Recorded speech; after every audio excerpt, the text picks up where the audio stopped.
The Tale of Benjamin Bunny. One morning, a little rabbit sat on a bank.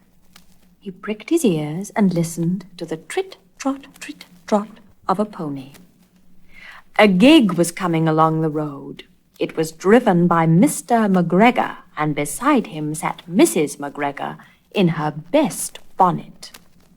As soon as they had passed, little Benjamin Bunny slid down into the road and set off with a hop, skip, and a jump to call upon his relations, who lived in the wood at the back of Mr. McGregor's garden. That wood was full of rabbit holes, and in the neatest, sandiest hole of all lived Benjamin's aunt and his cousins, Flopsy, Mopsy, Cottontail, and Peter. Old Mrs. Rabbit was a widow. She earned her living by knitting rabbit wool mittens and muffer teas. I once bought a pair at a bazaar. She also sold herbs and rosemary tea and rabbit tobacco, which is what we call lavender. Little Benjamin did not very much want to see his aunt. He came round the back of the fir tree and nearly tumbled upon the top of his cousin Peter.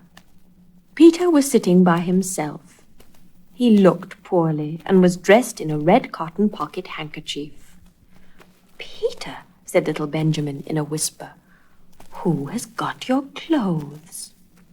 Peter replied, "The scarecrow in Mr. McGregor's garden," and described how he had been chased about the garden and had dropped his shoes and coat. Little Benjamin sat down beside his cousin and assured him that Mr. McGregor had gone out in a gig and Mrs. McGregor also, and certainly for the day, because she was wearing her best bonnet. Peter said he hoped that it would rain. At this point, old Mrs. Rabbit's voice was heard inside the rabbit hole calling, "Cottontail, Cottontail, fetch some more chamomile." Peter said he thought he might feel better if he went for a walk. They went away hand in hand and got upon the flat top of the wall at the bottom of the wood. From here, they looked down into Mr. McGregor's garden. Peter's coat and shoes were plainly to be seen upon the scarecrow, topped with an old tam-o'-shanter of Mr. McGregor's. Little Benjamin said, "It spoils people's clothes to squeeze under a gate. The proper way to get in is to climb down a pear tree." Peter fell down head first, but it was of no consequence, as the bed below was newly raked and quite soft. It had been sown with lettuces. They left a great many odd little footmarks all over the bed, especially little Benjamin, who was wearing clogs. Little Benjamin said that the first thing to be done was to get back Peter's clothes in order that they might be able to use the pocket handkerchief. They took them off the scarecrow. There had been rain during the night. There was water in the shoes, and the coat was somewhat shrunk. Benjamin tried on the tam-o'-shanter, but it was too big for him. Then he suggested that they should fill the pocket handkerchief with onions as a little present for his aunt. Peter did not seem to be enjoying himself. He kept hearing noises. Benjamin, on the contrary, was perfectly at home and ate a lettuce leaf. He said that he was in the habit of coming to the garden with his father to get lettuces for their Sunday dinner. The name of little Benjamin's papa was old Mr. Benjamin Bunny. The lettuces certainly were very fine. Peter did not eat anything. He said he should like to go home. Presently he dropped half the onions. Little Benjamin said that it was not possible to get back up the pear tree with a load of vegetables. He led the way boldly towards the other end of the garden. They went along a little walk on planks under a sunny red brick wall. The mice sat on their doorsteps cracking cherry stones. They winked at Peter Rabbit and little Benjamin Bunny.